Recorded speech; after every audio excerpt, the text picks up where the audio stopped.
ఏదైతే ఈరోజు ఉత్పత్తి లేకుండా ఇబ్బందుల్లో ఉన్నటువంటి సింగరేణికి ఒక కొత్త ఆశ మళ్ళీ చిగురించిందని సందర్భంగా మనం చేస్తా ఉన్నాం. ఈరోజు మనకందరికీ తెలుసు సింగరేణిని ఏ రకంగా బీఆర్ఎస్ పార్టీ కానీ కాంగ్రెస్ పార్టీ కానీ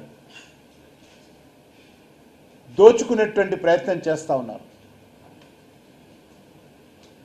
చిన్న చిన్న కాంట్రాక్టర్ల నుంచి అన్ని రకాలుగా కమిషన్లు తీసుకొని సింగరేణి యొక్క కార్మికుల యొక్క చెమటను ఏ రకంగా దోపిడీ చేస్తూ ఉన్నారో మనం చూస్తూ ఉన్నాం.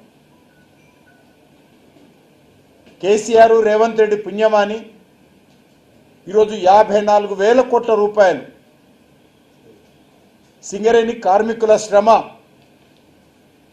సింగరేణి కార్మికుల యొక్క రక్తముతో చేసి చెమట ఈరోజు రాష్ట్ర ప్రభుత్వం ఇవ్వకుండా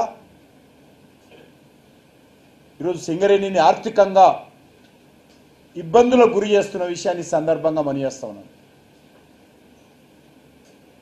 కాబట్టి ఇప్పటికైనా రాష్ట్ర ప్రభుత్వము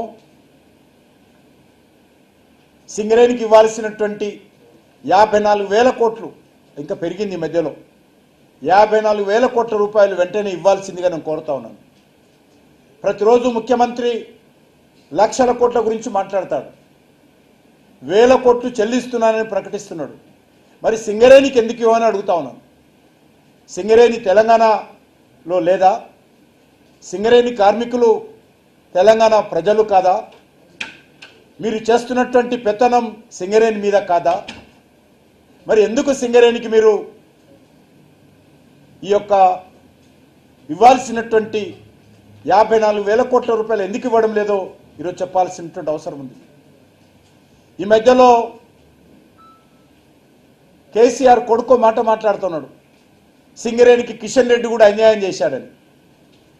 ఎవరు అన్యాయం చేస్తున్నారో చర్చకు సిద్ధంగా ఉన్నాడు అడుగుతా ఉన్నాను. కేసీఆర్ హయాంలో ఈరోజు సింగరేణికి అన్యాయం జరిగిందా, లేక నేను మంత్రి అయిన తర్వాత సింగరేణికి న్యాయం జరిగిందా? ఈరోజు కేసీఆర్ సిద్ధంగా ఉన్నాడా చర్చకు అడుగుతా ఉన్నాను. మీ పుణ్యమా అని, మీ కుటుంబం పుణ్యమా అని సింగరేణి అప్పుల పాలై ఆర్థికంగా దివాలా తీసేటువంటి పరిస్థితికి వచ్చింది ఈరోజు. అటువంటి సింగరేణిని ఈరోజు అన్ని రకాలుగా ఆదుకునేటువంటి ప్రయత్నం మరి చిత్తశుద్ధితో ఈరోజు మేము చేస్తూ ఉన్నామన్న విషయాన్ని ఈ సందర్భంగా నేను మనవి చేస్తూ ఉన్నాను. ముఖ్యంగా ఈ విషయంలో కార్మిక సంఘాలన్నీ కూడా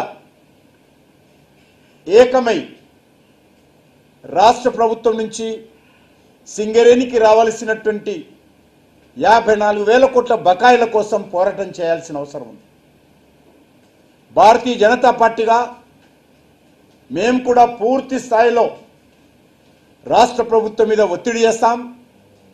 సింగరేణి కార్మికుల యొక్క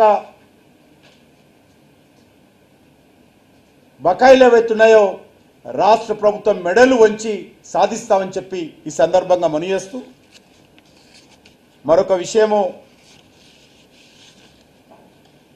ఇటీవల ఫేస్బుక్లో, ఇన్స్టాగ్రామ్లో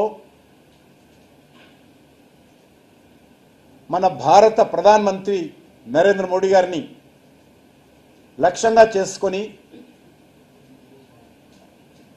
అత్యంత అమర్యాదకరపరంగా, అభ్యంతరకరంగా, అవమానకరంగా మార్ఫింగ్ చేసినటువంటి వీడియోలు, ఫోటోలను పోస్ట్ చేస్తున్న విషయం మనకు తెలుసు. ఒక నరేంద్ర మోడీ గారి మీదనే కాదు, స్వర్గస్థురాలైనటువంటి అలా తల్లి గారిని అనేక రకాలుగా నీచాతి నీచంగా నోటితో చెప్పలేనటువంటి మాటలతో, రాతలతో